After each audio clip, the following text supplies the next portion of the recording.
9월 25일 월요일 정봉주의 품격시대 두 번째 이슈 들어가겠습니다. 국방부가 재수사 중인 2012년 군 사이버사령부 선거 개입 사건에 이명박 전 대통령이 직접적으로 깊이 관여했음을 보여주는 자료가 나왔습니다. 또 청와대가 군의 댓글 공작을 꼼꼼히 챙겼다는 정황도 나오면서 이명박 전 대통령에 대한 수사가 불가피해졌는데요. 이 문제와 관련해 두 분 모시고 말씀 나눠보도록 하겠습니다. 최진봉 성공회대 교수님 자리하셨습니다. 안녕하십니까. 예. 국민들이 이제 조금 피로증을 느낄 정도로 너무 정보가 쏟아져 나오니까 조금 대외적으로는 자제하면서 신속 정확하게 속전속결 좀 이런 게 필요하지 않을까요? 그럼요. 빨리 털어야죠. 예. MB의 그 잘못된 국정 운영 또 개인의 어떤 표현의 자유를 억압했던 여러 사례들 예. 이런 부분들이 지금 말씀하신 것처럼 여러 가지 증거로 나오고 있기 때문에 증거가 나오면 단호하게. 그럼요. 단호하게 해야죠. 이건 뭐 이게 무슨 뭐 정치 보복이 아닙니다. 이거는 잘못된 거를 바로잡기 위해서는 반드시 잘못한 부분들을 들춰내서 단죄하는 게 반드시 필요하고 그리고 용서가 이루어지는 거죠. 용서부터 얘기하는 것은 잘못된 얘기라고 생각이 됩니다. 알겠습니다. 손수호 변호사님 자리하셨습니다. 예. 손 변호사님. 네. 포토라인을 곧 쓰겠죠? 그럴 가능성이 점점 더 커지는 것 같은데요. 지금 두 분 말씀하신 그 속전속결. 예. 오늘 또 하나가 진행됐습니다. 조금 전에. 그래요? 네. 그 압수수색이 있었는데요. 오호. 좀 이따 얘기해 주세요. 네네. 재밌는 거 좀 이따 천천히. 자, 시청자 여러분들께서도 샤브사공고로 다양한 의견 문자로 보내주시기 바라겠습니다. 페이스북 라이브로도 시청하실 수 있습니다. 최진봉 교수님. 예. 돌발 질문. 예. 제가 왜 서 있는지 모르시죠? 졸려서 서 있으신 거 아니신가요? 사람을 좀 무시하는 거예요? 좀 더 긴박감 넘치게 하기 위해서. 저희도 같이 서서 하는 게 예. 좀 더 긴박감 넘치게 하기 위해서. 예. 이건 MB식 표현입니다. 예. 정직하게 얘기하지 않는 거. 그렇죠. 사실 졸려서 서 있었어요. 어렸을 때 우리 한 말 있잖아요. 거짓말하면 벌 받는다. 예, 맞습니다. 예, 거짓말을 벌 받아야죠. 받을 사람. 네. MB라고 할 수 있죠. BBK 문제도 다시 뒤집어서 다 파헤쳐야 됩니다. BBK에 대해서는 저한테 얘기하지 마세요. 예. 봉주 브라보 코리아. 그게 BBK군요. 예. 자, 이철희 의원이 공개한 사이버 사령부 관한 청와대 협조 회의 결과 문건. 이제 그 82명 그 블랙리스트 때도 직접 보고받았다라고 하는 그런 문건이 나왔다고 자꾸만 다들 주장하잖아요. 그렇죠. 그 문건 못 보겠어요, 근데 보셨나요? 네. 아니 못 봤죠. 주장만 있었죠. 주장만 있었죠. 그런데 이번에는 예. 이철희 의원이 공개했어요. 예, 그랬죠. 지금 문건 나오네. 네. 뭐라 했죠? 저기 이제 댓글 공작을 한 국군 사이버 사령부에 인원을 충원하라고 하는 지시예요. 근데 저 지시가 기재부에서 인원 충원해서 지시한 게 아니고 BH 협조 사항이라고 돼 있단 말이죠. 그럼 청와대가 인력을 증원하기 위해서 협조를 해주고 결제를 해줬다 이렇게 볼 수밖에 없는 거죠. 지금 저기 내보면 BH라고 표현되어 있는 청와대는 국방부 입장에 동의하며 군무원 순수 증표는 기재부 검토사항이 아니라 대통령 지시로서 기재부의 협조사항이다 이렇게 돼 있거든요. 공무원을 갑자기 증원시킨 이유가 뭐냐면 그 당시에 댓글을 달기 위한 공작을 하기 위해서 증원을 시킨 거예요. 40명인가 정도를. 그러니까 결국은 BHD가 이 댓글 공작에 동원될 군무원들 그 일을 순수하게 감당할 군무원들을 더 많이 증원하는데 그거를 지시하고 알고 있었다는 거죠. 원래 군무원 증원은 기재부 사항인가요? 대체적으로는 그렇죠. 왜냐하면 군무원이란 국가의 그 국방부 내에 민간 종사원이죠. 그렇죠. 민간인인데 군대 근무하는 사람들이거든요. 그렇죠. 민간인 신분으로서 군 내에서 근무하는 군 업무 보조 역할을 하시는 그런 분들이죠. 그래서 군인은 아니지만 부대 안에 근무하신 분들인데 대체적으로는 기재부에서 올려서 관계 부서하고 협조해서 늘리는 게 일반적인 거죠. 그런데 이렇게 특별히 댓글 공작에 동원하기 위해서 인력을 증원하는 내용에 있어서는 청와대까지 보고를 했다는 점 좀 특이한 점이다. 일반적인 상황이라고 보기 힘들다는 거죠. 예. 손수호 변호사님. 네. 자, 지금 이제 한번 좀 중간 정리를 한번 넘어가 보죠. 네.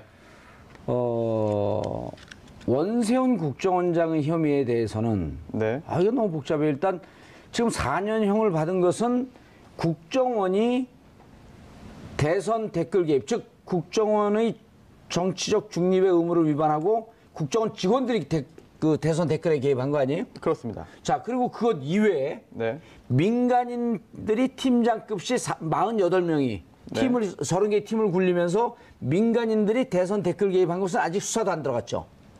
수사를 하고 있나요? 수사가 진행 중이죠. 이미. 수사가 진행 중이고. 민병주 단장은 구속이 됐고요. 나머지 민간인 이종명 3차장도 지금 이제 소환해서 조사하겠다 그러고. 네, 민간인들은 영장 청구했지만 기각이 돼가지고 기각됐고요. 불구속 상태로 수사가 지금 이어지고 있습니다. 오민석 판사. 기각한. 예, 네. 제가 그 원래 이름 기억을 못 하는데 네. 안민석하고 이름이 똑같아서 그건 기억합니다. 사실 판사 이름이 기억에 남으면 안 되는 겁니다. 그래요? 네. 안민석 그럼요. 의원은 본인 성이 오길 좋아해요. 오민석. 왜냐면 오선하고 싶어 하거든. 5선까지만. 오선까지만요. 어디 있어요? 지금 안민석 의원도 많은 분들이 저한테 문자를 보내요. 열심히 해서 참 보기 좋다고. 초선 의원으로서 참 열심히 하네요. 중진 아닙니까, 중진. 지난 3선 동안 뭘 했는지 존재감이 없었던 그렇죠. 거예요. 이번에 최순실 사건 때문에 존재감 들어간 거죠. 예. 자, 그런데 네. 그러면은 그 민간인 대선 댓글은 지금 이제 그 수사가 되고 있고. 네. 그럼 이 부분에 대해서는 원세훈 국정원장이 네. 이거는 그 직권남용 혹은 네. 국고손실. 일단 지금 네. 예, 이 정도 해당이 되는 거겠죠? 지금 원세훈 전 국정원장이 지금 항소심 재판이 진행 중입니다. 예. 그게 처음에 말씀해 주셨던 국정원법 위반과 공직선거법 위반인데요. 예. 또 다시 나오는 게 뭐 한두 개가 아닌 것 같은데요. 일단 블랙리스트 관련해 가지고 수사가 또 진행이 되고 있는 것이죠. 예. 그래서 내일 소환한다고 하죠? 예. 네, 내일 검찰에 출석 요구를 좀 했다고 합니다. 원세훈 전 국정원장이 또 수사를 좀 받아야 되는 상황이고요. 자, 그리고 이제 요것과 무관하게 이제 82명 명단이 나온 것은 네. MB 시절에 국정원 블랙리스트. 네. 그리고 MB 시절에 국정원 블랙리스트 MB가 실질적으로 관여했냐 안 했냐가 쟁점되는 와중에 요과 별개로 군 사이버 사령부의 댓글 개입. 요 또 하나의 보따리가 또 나온 거죠. 그렇습니다. 크게 지금 큰 덩어리만 봐도 국정원과 군이 있는 거죠. 예. 국정원 관련해서는 그래도 수사가 어느 정도 진행이 되는 중인데요. 그 또 국정원도 MB 시절이 있고 박근혜 시절이 있고. 그렇습니다. 그런데 이제 군 관련해서는 아직까지 본격적인 수사가 이루어지지 않는 거 아니냐라는 생각이 드는데 오늘 이 문건 때문에 수사에 좀 속도가 붙을 것 같고요. 또 수사의 속도가 붙는 것만으로 다 해결되는 게 아닌 것 같아요. 그렇다면 최정점에 누가 있었느냐, 누가 최종적으로 책임을 져야 되느냐, 맞아요. 누가 지시를 했고 누가 관리를 했길래 이렇게 이례적으로 일들이 처리되었느냐 의심되는 게 굉장히 많은데 특히나 군무원 채용 관련해가지고 이상한 점이 몇 가지 더 있는데 그거 말씀드려도 되나요? 예, 그거 드리세요. 네. 일단 그 주체가 이게 기재부 검토상이 아니라 대통령이 지시했다라는 점에 대해서 말씀을 교수님께서 해주셨고요. 예. 또 하나가 그 의미를 좀 정확하게 다시 한번 짚어주시죠. 네, 대통령이 두 차례 지시한 사항임을 강조한다. 명문으로 강조한다라고 되어 있는데요. 이게 그렇다면 군무원의 이 추가적인 채용이 뭔가 특별한 목적이 있다라는 점을 보여주는 그런 의혹점이 있다고 봅니다. 왜냐하면요. 예. 이게 그 전년도에 그 1년 전에는 8명을 채용했다고 합니다. 그런데 이 문제의 그 문건이 있었던 그 해에는 10배가 늘어났죠. 79명을 이제 신규 채용을 했고요. 그 중에 절반이 넘는 47명이 이 댓글 공작을 벌인 심리전단에 이제 배치가 되거든요. 예. 이런 점을 볼 때. 그리고 또 김관진 전 장관이 실제로 이들이 채용된 후에 정신교육에 직접 나섭니다. 그럴 뿐만 아니라 여기 네. 채용 회의 결과 보게 되면 김관진 장관, 당시 장관이죠. 다 그 사인을 하잖아요. 그렇습니다. 최종적으로 이게 그 회의 결과 보고서를 만든 다음에 네. 저 오른쪽 상단에 첫 페이지 오른쪽 상단에 장관이 이제 서명을 하는데요. 그렇다면 이제 장관도 이 내용을 다 알고 있었다라는 것인데 그렇다면 장관만 알고 있었겠느냐? 장관 윗선의 지시 또는 개입 그런 정황을 충분히 의심해 볼 수 있는 상황인 거죠. 그리고 우리가 여기서 교수님 블랙리스트 그러니까 박근혜 정부 시절에 블랙리스트 사건으로 7명 중에 6명의 유죄를 받았고. 그렇죠. 그리고 최근에 이제 계속 그 당시에 비서관들이 진술하면서 조윤선 정무수석이 있을 때 홍보수석과 같이 있을 때 같이 보고했다. 그렇죠. 라고 하는 증언이 지금 속속 나오면서 예. 조윤선 장관 출국 금지 시켰잖아요. 맞습니다. 그리고 이제 지난 7월에 청와대에서 발견된 문건이 있었지 않습니까? 캐비넷 문건. 그렇죠. 그 캐비넷 문건 안에 무슨 내용이 들어있냐면 김기춘 전 비서실장이 이제 비서관들 회의를 합니다. 회의석상에서 뭐라고 얘기하냐면 이제 당시 조윤선 장관, 그러니까 정무수석이죠. 정무수석에게 뭐라고 얘기하냐면 애국 건전 단체를 지원하라 이렇게 지시를 내려요. 예. 그러면 조윤선 전 수석이 이걸 몰랐다는 게 말이 안 되잖아요. 지금 비서실장이 회의하는 석상의 수석한테 애국 건전단체를 지원하라. 이게 화이트리스트 아니겠습니까? 그게 어버이 연합이든 뭐든 모르겠습니다만 그 사람들을 지원하라고 구체적으로 지시한 내용이 문건에 나온단 말이죠. 그럼 화이트리스트에 조윤선 전 수석이 관여돼 있다고 볼 수밖에 없잖아요. 예. 그 자리에서 그 지시를 받고 그러면 이행을 안 했다고 하면 명령 불복종이고 김기춘 실장이 가만뒀겠습니까? 아니, 전 몰랐다고 실장이? 한다면 직무유기고. 그렇죠. 그러니까 이 내용만 본다면 분명히 조윤선 전 수석이 화이트리스트 작성에 관여했다고밖에 볼 수 없는 예, 거죠. 알겠습니다. 그게 핵심이 아니고. 예. 자, 그렇게 한다면 블랙리스트가 이제 7명이서 비서실장이 이렇게 얘기한 거 아니에요. 나는 지시사항으로 예. 난 죄가 없다.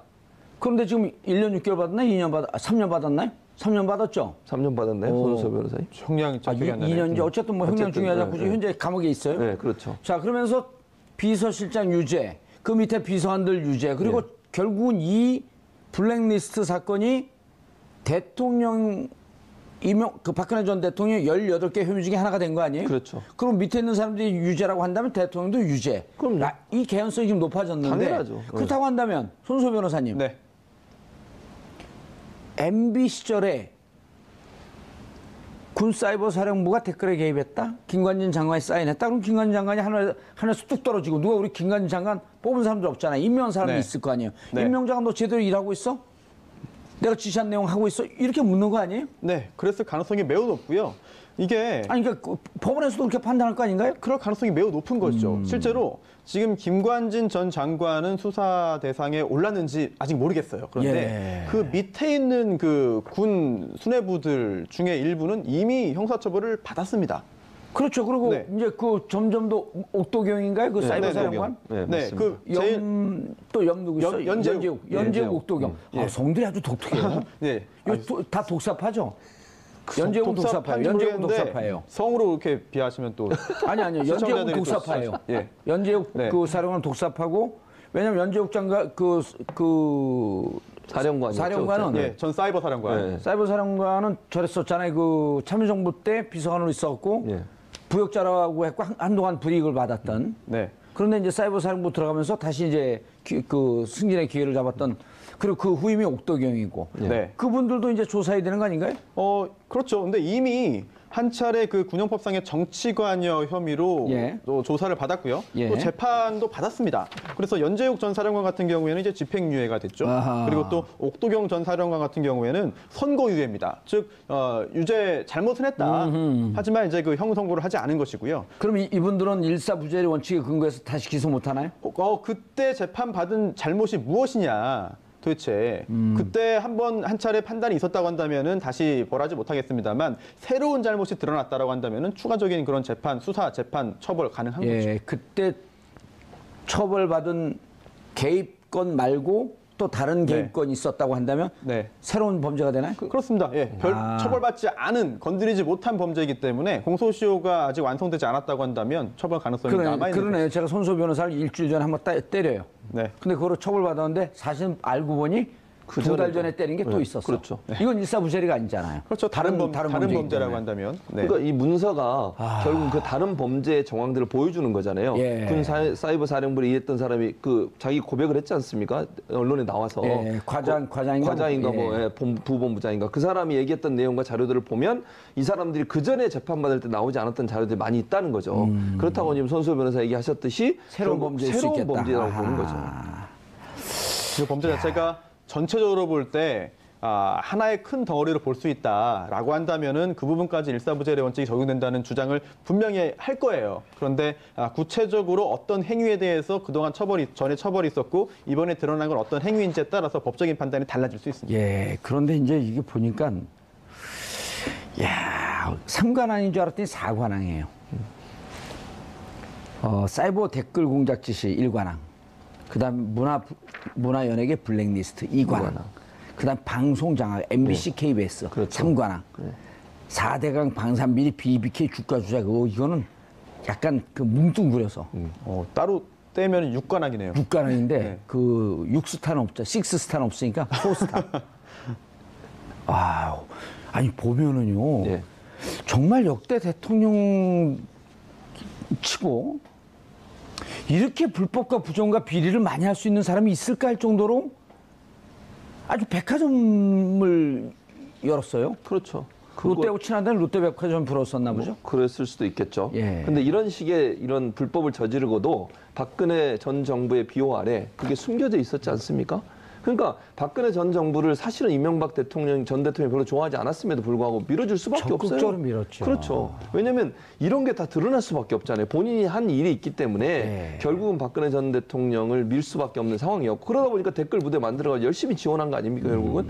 그러니까 그전 대선에서 문재인 후보를 떨어뜨리려고 엄청나게 노비도 하고 방송 장악해서 방송국이 나서서 하고 종편 만들어 종편이 거기 또 열심히 화력 지원을 하고 이런 구조를 만든 것이 과거 결국은 우리 조선시대 보게 되면 예. 그 무능한 어린 그 왕을 세워서 수렴 청정하면서 뒤에서 조정하고 그렇죠. 그리고 자기가 잘못한 것을 다 잊고 가리고 예.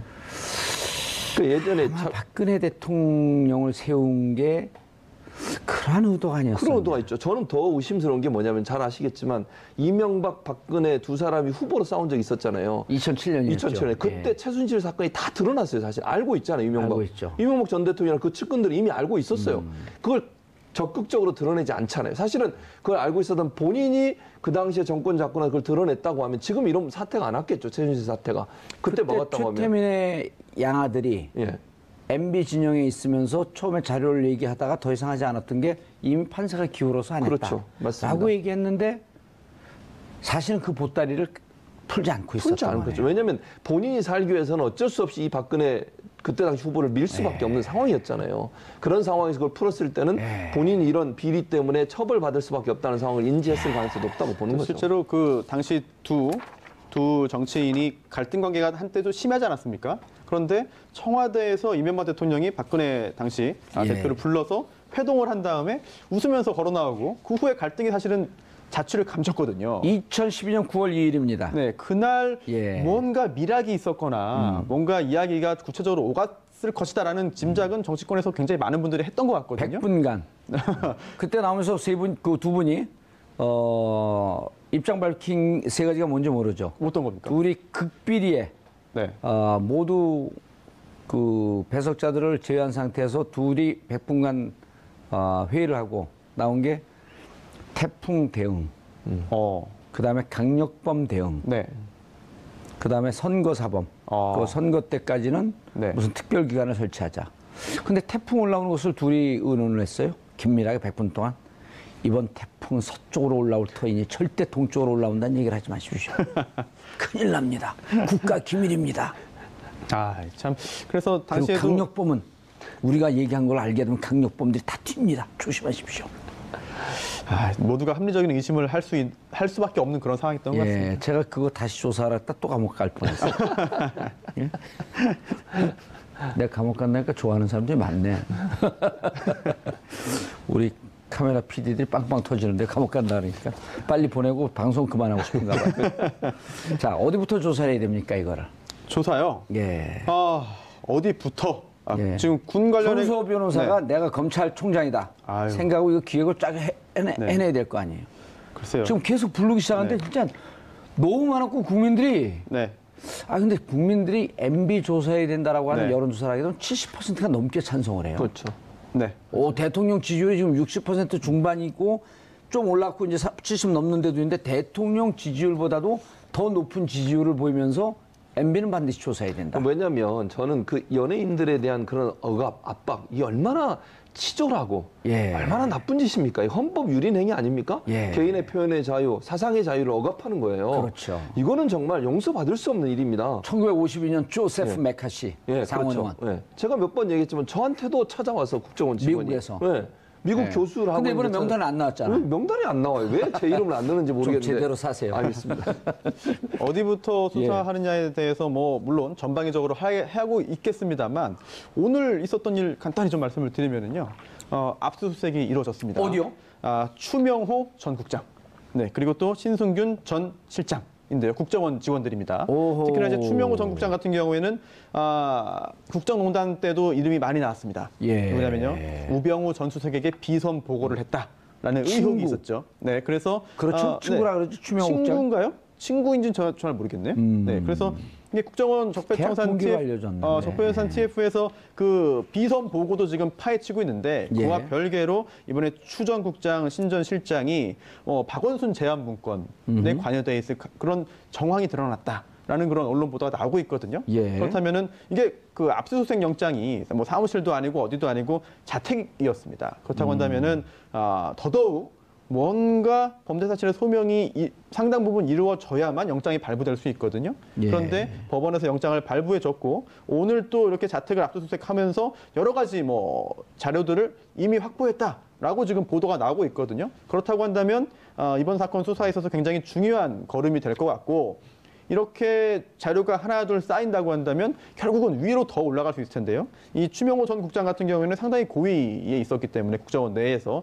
그 위라고 해봤자 그게 많지가 않습니다. 결국은 이명박 전 대통령에 대한 수사가 좀 더 이제 좀 활기를 띨 수밖에 없는 그리고 또 뭐 공식적으로는 가능성은 있지만 뭐 지금 수사하고 있지는 않다는 거 아니겠습니까? 예. 하지만 수사가 본격적으로 진행될 가능성은 뭐 수사기관 누구나 염두에 두고 있을 것 같습니다. 추명호 전 국장 같은 경우는 군 출신이에요? 네.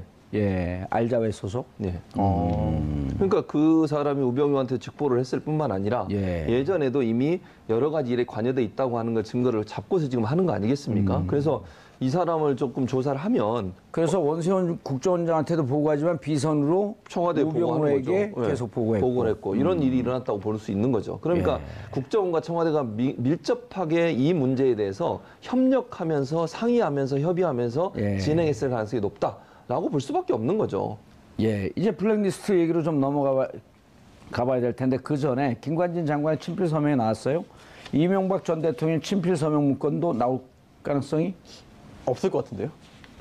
꼼꼼하신 분이기 때문에 본인이 뭐 이런 나중에 보고받고 대통령은 이거 그 중간에 김관진 장관이 결재했다라고 하는 것은 누구의 지시를 받아서 자기가 전결권자로서 서명이 필요하기 때문에 집행이 되는 건데 대통령 최종 결재자니까 굳이 사인할 필요가 없고. 그렇습니다. 또 오늘 그 문건도 형식을 잘 보면은요. 예.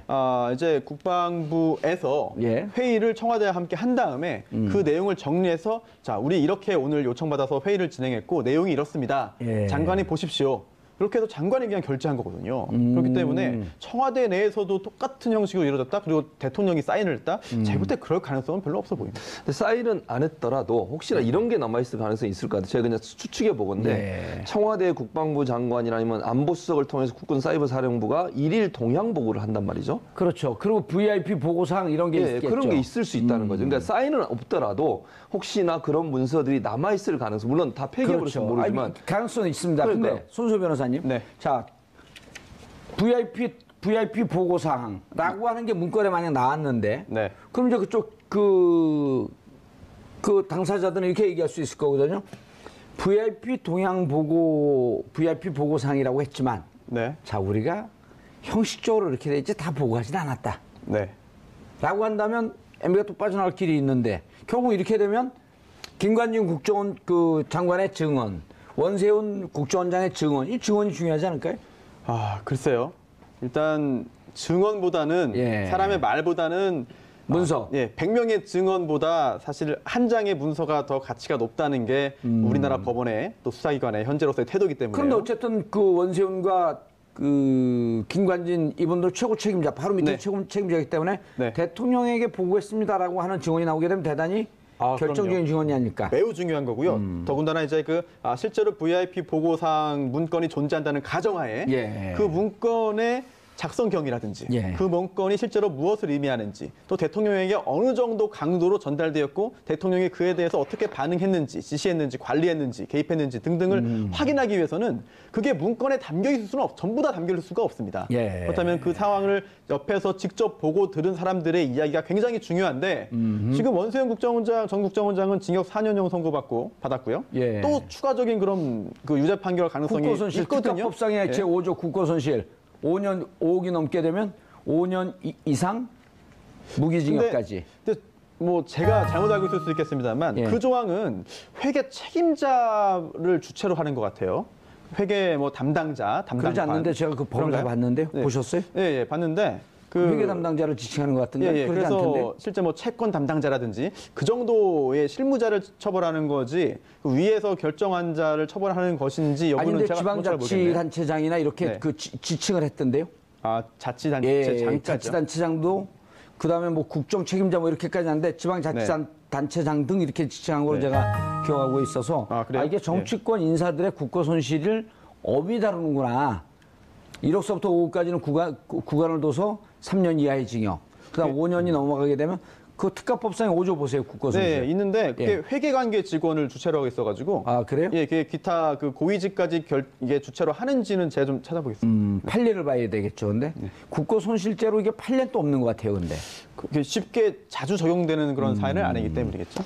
알겠습니다. 그런데 오늘이죠. 예.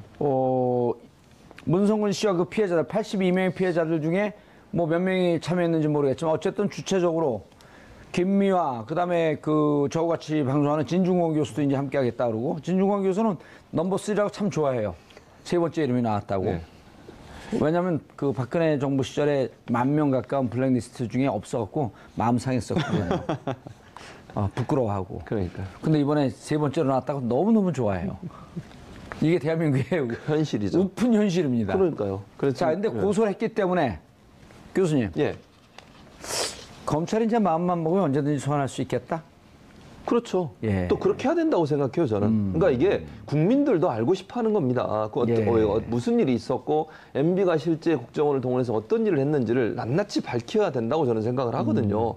저는 자유한국당이 이게 무슨 정치 탄압이 이런 얘기 하면 안 된다고 생각합니다. 범죄 행위를 밝혀내는 게 무슨 정치 탄압입니까? 그러면 아무리 전 정권이 나쁜 짓을 해도 정치 탄압이라는 얘기가 다 묻고 넘어가야 됩니까? 그건 아니잖아요. 정치 권력이 잘못했으면 분명히 거기에 대한 책임을 져야 되죠.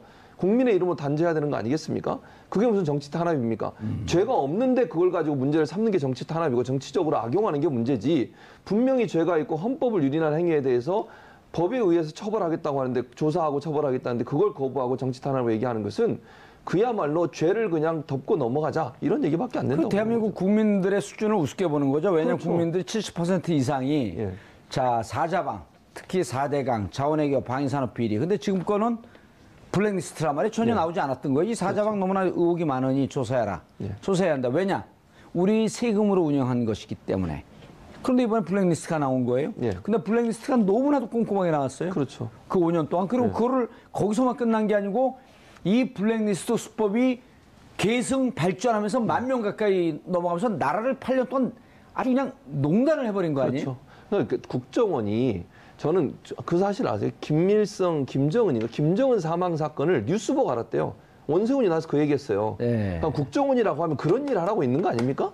국가 안보를 위해서 그런 거 잘하라고 했더니 돈 갖다 쓰면서 국내에 있는 사람들 억압하고 탄압하는데 온 신경을 쓰니까 국정원 직원들이 얼마나 화나겠습니까? 솔직히 얘기하면. 그 원장 한 명 잘못 와가지고 조직도 다 바꿔버리고요.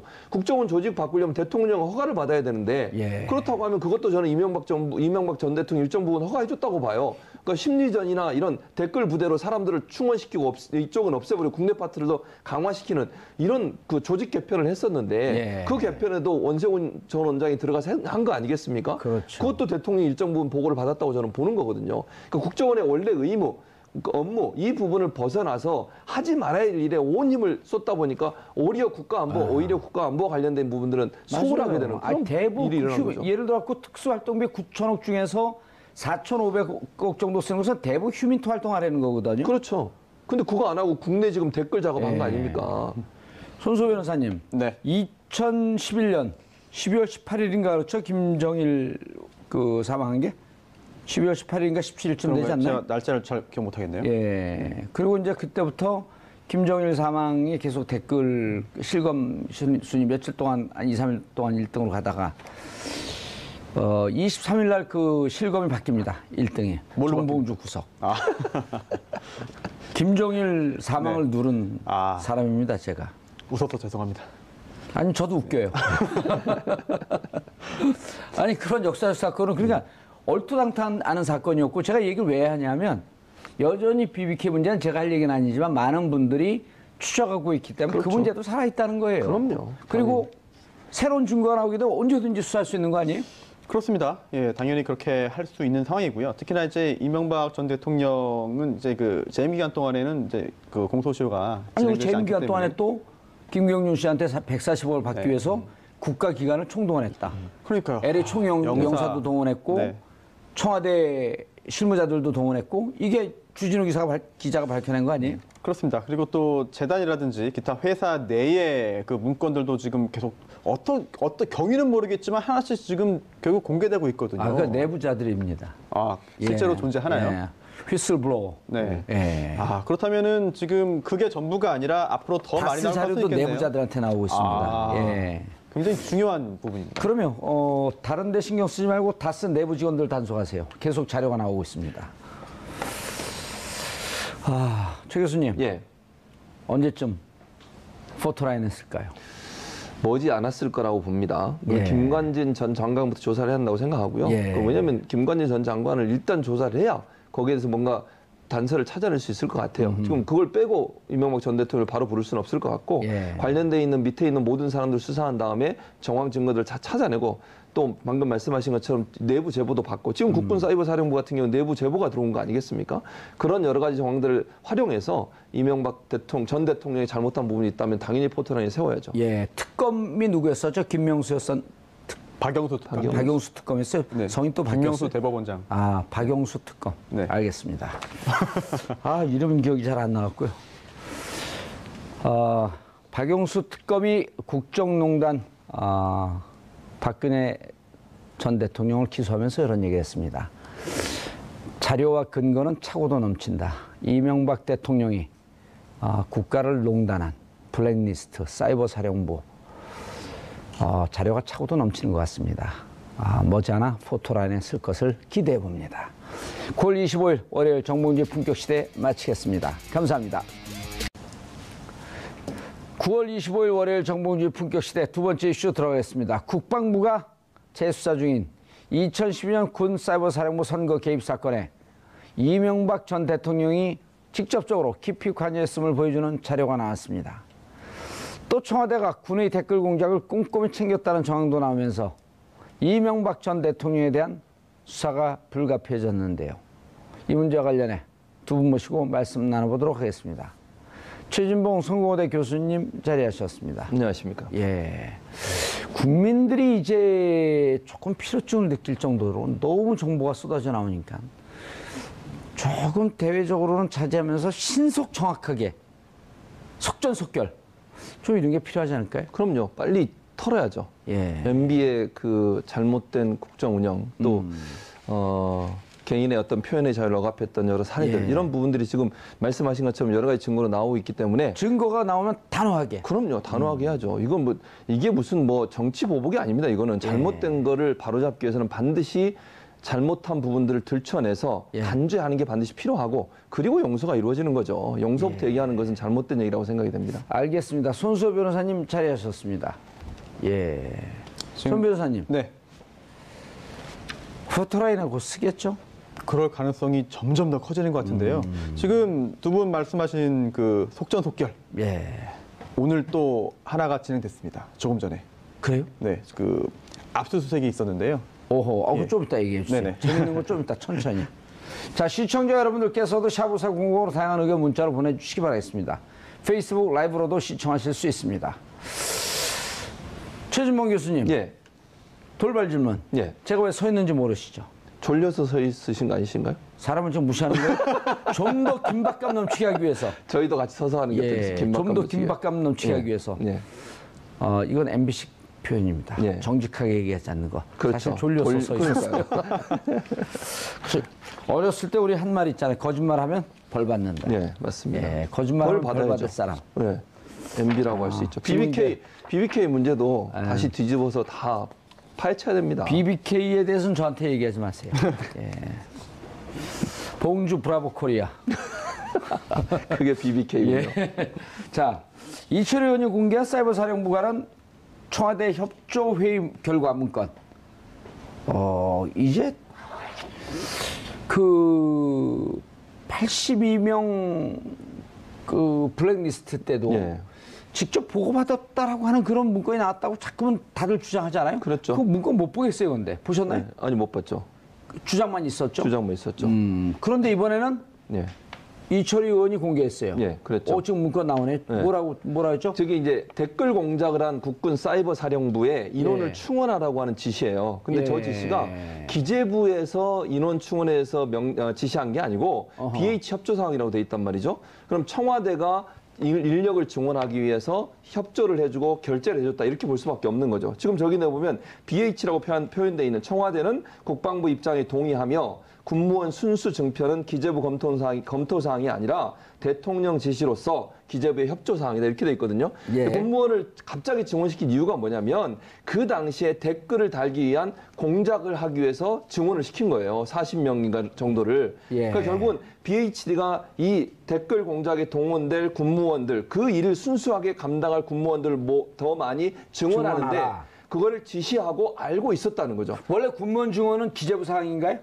대체적으로는 그렇죠. 왜냐하면 군무원이란 국가의 그 국방부 내에 민간 종사원이죠. 그렇죠. 민간인인데 군대 근무하는 사람들이거든요. 그렇죠. 민간인 신분으로서 군 내에서 근무하는 예. 군 업무 보조 역할을 하시는 그렇죠. 그런 분들이죠. 그래서 군인은 아니지만 부대 안에 근무하신 분들인데 예. 대체적으로는 기재부에서 올려서 관계 부서하고 협조해서 늘리는 게 일반적인 거죠. 예. 그런데 이렇게 특별히 댓글 사이버 공작, 댓글 공작에 동원하기 위해서 인력을 증원하는 내용에 있어서는 청와대까지 보고를 했다는 점 좀 특이한 점이다. 일반적인 상황이라고 보기 힘들다는 거죠. 예. 손수호 변호사님. 네.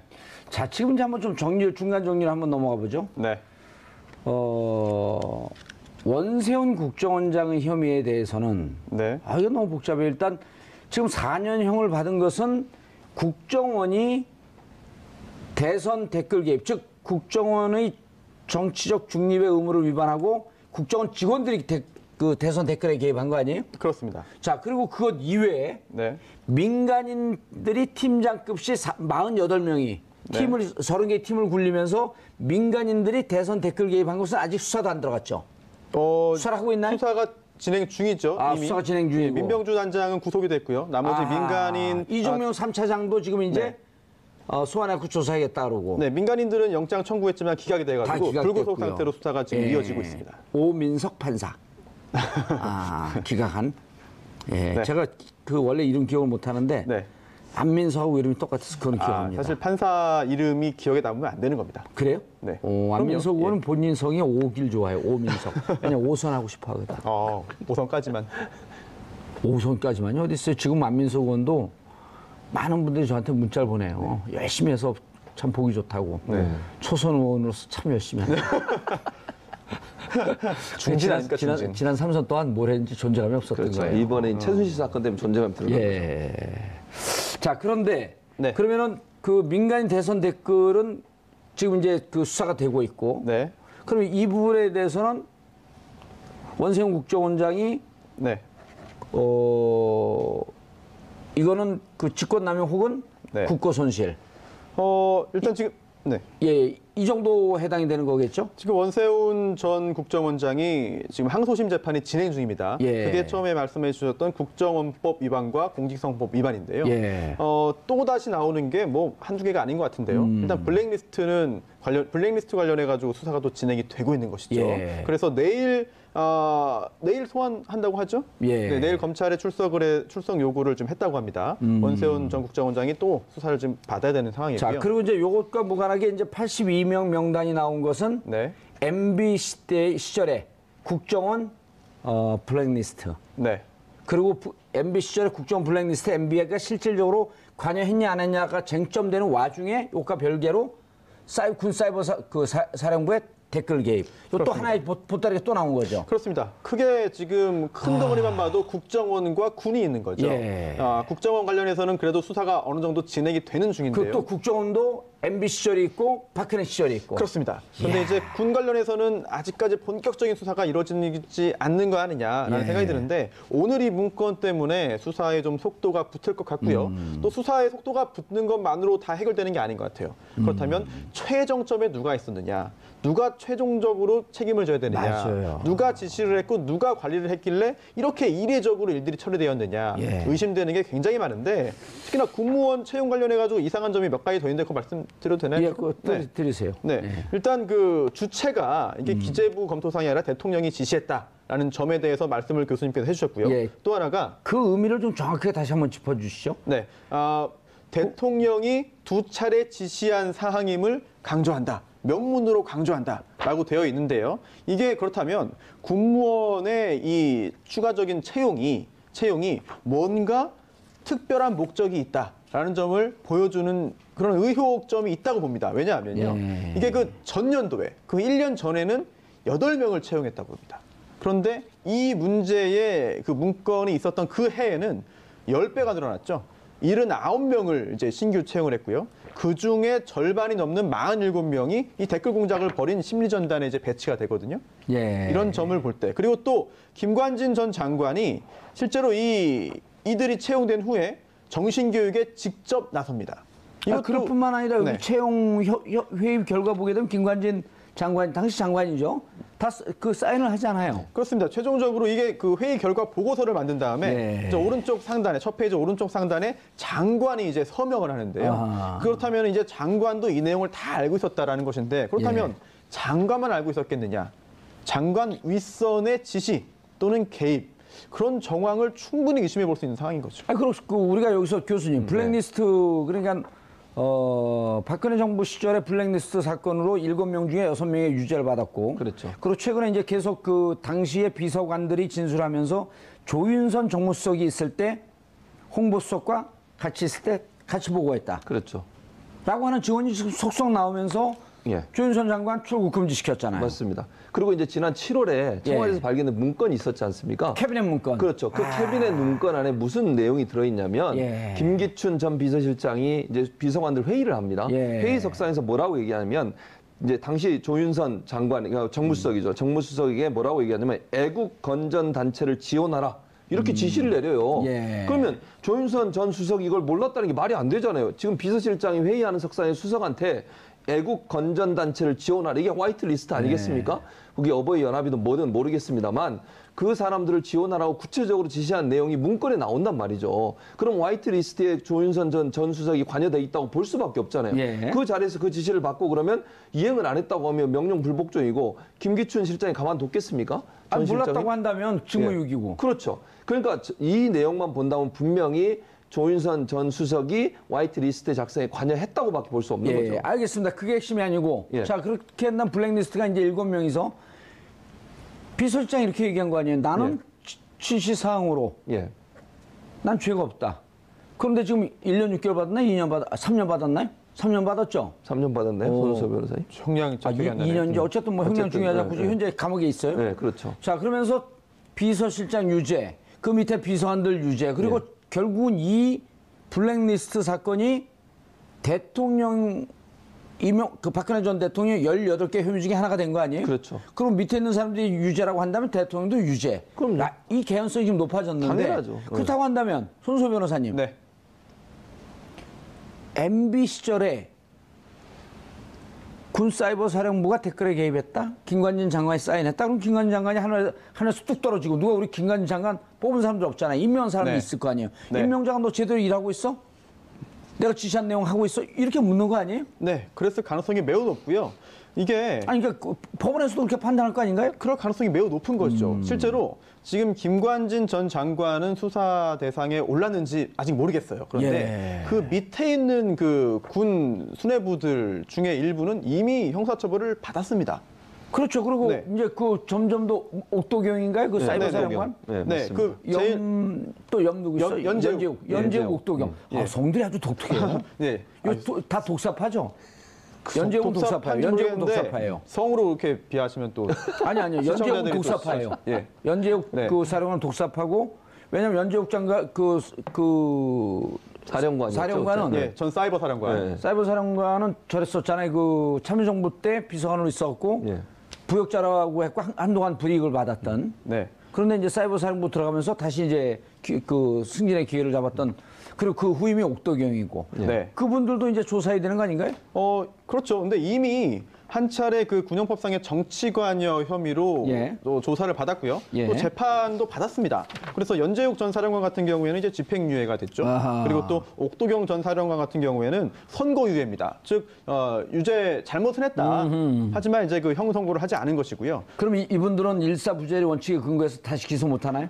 그때 재판 받은 잘못이 무엇이냐? 도대체 그때 한 차례 판단이 있었다고 한다면은 다시 벌하지 못하겠습니다만 새로운 잘못이 드러났다라고 한다면은 추가적인 그런 재판, 수사, 재판, 처벌 가능한 거죠. 예, 그때 처벌받은 개입건 말고 또 다른 네. 개입건이 있었다고 한다면 네. 새로운 범죄가 되나요? 그렇습니다. 예, 별 처벌받지 않은 건드리지 못한 범죄이기 때문에 공소시효가 아직 완성되지 않았다고 한다면 처벌 가능성이 남아있는 그러네요. 제가 손소 변호사를 일주일 전에 한번 때려요. 네. 근데 그거로 처벌받았는데 사실 알고 보니 두 달 전에 때린 게 또 있었어. 그렇죠. 이건 일사부재리가 아니잖아요. 그렇죠. 다른 범죄이기 범죄라고 때문에. 한다면. 네. 그러니까 이 문서가 결국 그 다른 범죄의 정황들을 보여주는 거잖아요. 예. 군 사이버 사령부를 일했던 사람이 그 자기 고백을 했지 않습니까? 언론에 나와서 예, 과장인가 예. 뭐, 예. 부본부장인가 그 사람이 얘기했던 내용과 자료들을 보면 이 사람들이 그 전에 재판받을 때 나오지 않았던 자료들이 많이 있다는 거죠. 그렇다고 지금 손수호 변호사 얘기하셨듯이 새로운 결국 범죄일 수 새로운 있겠다. 범죄라고 보는 거죠. 그 범죄 자체가 전체적으로 볼 때 하나의 큰 덩어리로 볼 수 있다라고 한다면은 그 부분까지 일사부재의 원칙이 적용된다는 주장을 분명히 할 거예요. 그런데 구체적으로 어떤 행위에 대해서 그동안 전에 처벌이 있었고 이번에 드러난 건 어떤 행위인지에 따라서 법적인 판단이 달라질 수 있습니다. 예, 그런